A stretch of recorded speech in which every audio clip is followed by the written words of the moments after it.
ہوائی جہاز کیسے اڑتے ہیں؟ ہوائی جہاز کے اڑانے کے لیے اس کے پر اوپر کی جانب ایک قوت لگاتے ہیں جسے اٹھان یا لفٹ کہا جاتا ہے۔ اس کے علاوہ جہاز کے لیے یہ بھی ضروری ہے کہ وہ بوقت ضرورت اپنی سمت تبدیل کر سکے۔ جہاز کا انجن جہاز کو آگے کی طرف دھکیلتا ہے جسے تھرسٹ کہا جاتا ہے۔ یہ تھرسٹ ہوا کی رگڑ یعنی ڈریگ کے خلاف کام کرتی ہے۔ جہازوں کے برعکس پرندے اپنے پر ہوا کے خلاف پھڑپڑانے سے تھرسٹ پیدا کرتے ہیں، لیکن پرندے اور جہاز ایک ہی طرح سے لفٹ پیدا کرتے اور اپنی سمت کو تبدیل کرتے ہیں۔ اگر ہوا پروں پر سے زیادہ تیزی سے گزرے تو زیادہ لفٹ پیدا ہوتی ہے۔ فرض کیجئے کہ پروں کے ارد گرد ہوا مکمل طور پر ساکن ہے۔ اس صورت میں پر کے اوپر اور پر کے نیچے ہوا کا دباؤ برابر ہوگا اور جہاز پر کوئی قوت عمل نہیں کرے گی۔ اب فرض کیجئے کہ یہ پر ہوا کی نسبت حرکت میں ہے۔ جب ہوا پر کے ارد گرد سے گزرتی ہے تو پر کی شکل ایسی ہوتی ہے کہ اس کے اوپر سے ہوا اور اس کے نیچے سے گزرنے والی ہوا کی نسبت زیادہ تیزی سے گزرتی ہے۔ اس صورت میں پر کے نیچے گزرنے والی ہوا کا دباؤ پر کے اوپر گزرنے والی ہوا کے دباؤ سے زیادہ ہوتا ہے۔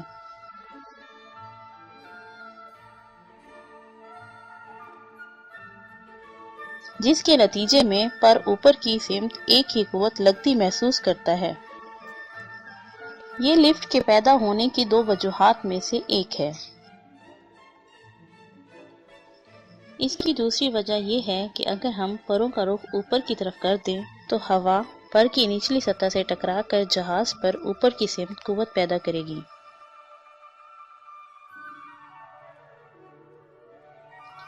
جب ہوا کسی سطح سے ٹکراتی ہے تو اس جسم پر قوت لگاتی ہے۔ اس اصول کو استعمال کرتے ہوئے پائلٹ ایسی سطحیں استعمال کر کے جو جہاز کی نسبت حرکت کر سکیں، جہاز کی سمت بھی تبدیل کر سکتا ہے۔ ان حرکت کرتی سطحوں کو ایلیرون، ایلیویٹر، رڈل کہا جاتا ہے۔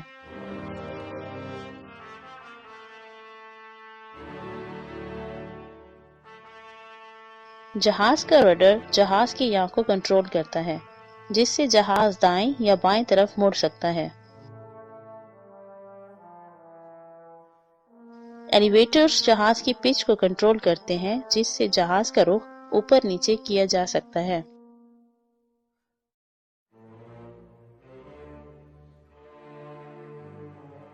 ایلیرون سے جہاز کے رول کو کنٹرول کیا جاتا ہے، جس سے جہاز دائیں بائیں پلٹ سکتا ہے۔ جب ایک طرف کا ایلیرون اوپر کی طرف مڑتا ہے، اس وقت دوسری طرف کا ایلیرون نیچے کی طرف مڑتا ہے۔ اس طرح جب جہاز رول کرتا ہے، اس وقت جہاز کے پروں سے پیدا ہونے والی لفٹ جہاز کی سمت کو تبدیل کر دیتی ہے۔ لفٹ کی قوت کا ایک حصہ اس وقت دائیں یا بائیں سمت میں کام کرتا ہے، جس کی وجہ سے جہاز مڑ سکتا ہے اور اپنی سمت تبدیل کر سکتا ہے۔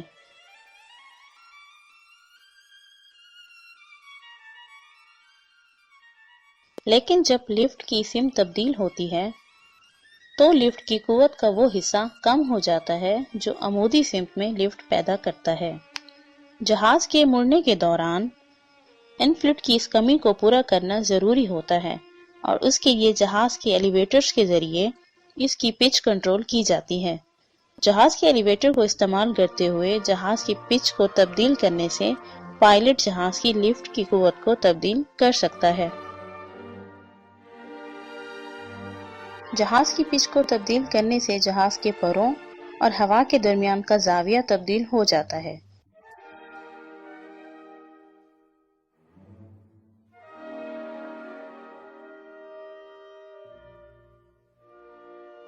جہاز کے پروں اور ہوا کے رخ کے درمیان کا زاویہ جہاز کی لفٹ کی مقدار کا تعین کرتا ہے۔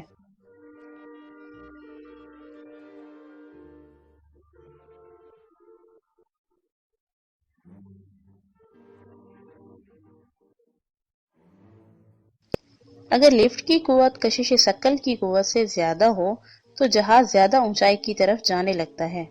اس کے برعکس اگر لفٹ کی قوت کشش ثقل کی قوت سے کم ہو تو جہاز کی اونچائی کم ہونے لگتی ہے۔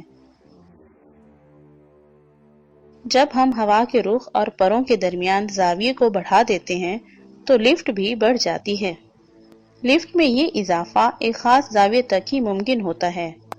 اگر ہوا کے رخ اور پر کا زاویہ اس حد سے زیادہ بڑھ جائے تو لفٹ کم ہونا شروع ہو جاتی ہے۔ اس حالت کو سٹال کہا جاتا ہے اور اس حالت میں جہاز کی اونچائی کم ہونے لگتی ہے۔ سٹال سے نکلنے کے لیے جہاز کے اگلے حصے کو نیچے کی طرف کرنا چاہیے تاکہ ہوا کے رخ اور جہاز کے پروں کے درمیان کا زاویہ کم ہو سکے۔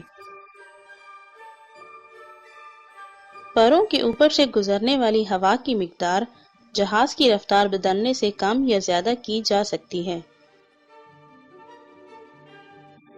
جہاز کی رفتار جتنی زیادہ ہوگی اتنی ہی لفٹ پیدا ہوگی۔ جب جہاز کے اترنے کا وقت نزدیک ہو تو جہاز کی رفتار میں نمایاں کمی کی ضرورت ہوتی ہے، جس کے لیے انجن کی تھرسٹ کو کم کرنا ہوتا ہے۔ اس سے جہاز کی لفٹ کی مقدار کم ہو جاتی ہے اور جہاز کی اونچائی کم ہونے لگتی ہے۔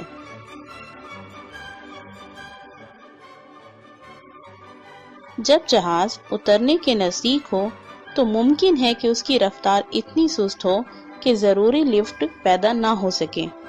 اس موقع پر جہاز کی لفٹ بڑھانے کے لیے پروں کے فلیپس کھول دیے جاتے ہیں۔ ان فلیپس کے کھلنے سے ہوا کی رگڑ میں بہت زیادہ اضافہ ہو جاتا ہے، جس سے جہاز کی رفتار تیزی سے کم ہونے لگتی ہے۔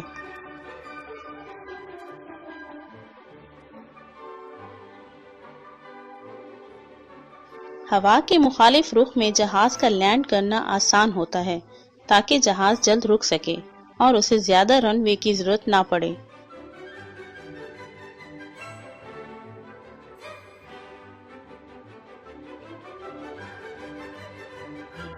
جہاز اڑاتے وقت بھی ہوا کے مخالف رخ اڑنا بہتر ہوتا ہے تاکہ پروں پر سے گزرنے والی ہوا کی مقدار زیادہ ہو اور زیادہ لفٹ پیدا ہو، تاکہ جہاز کو اڑنے کے لیے بہت لمبی رن وے کی ضرورت نہ پڑے۔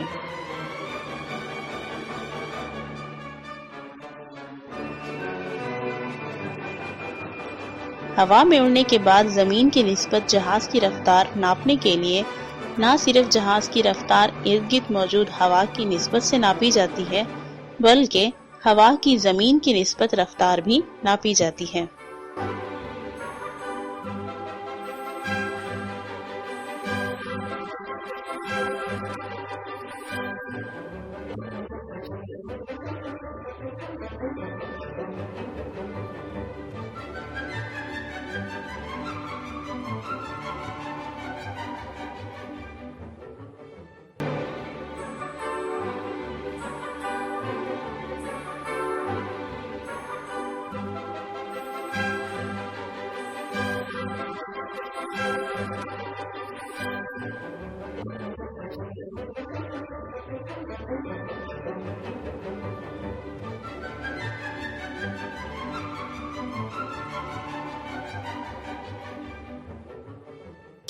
When new videos are ready.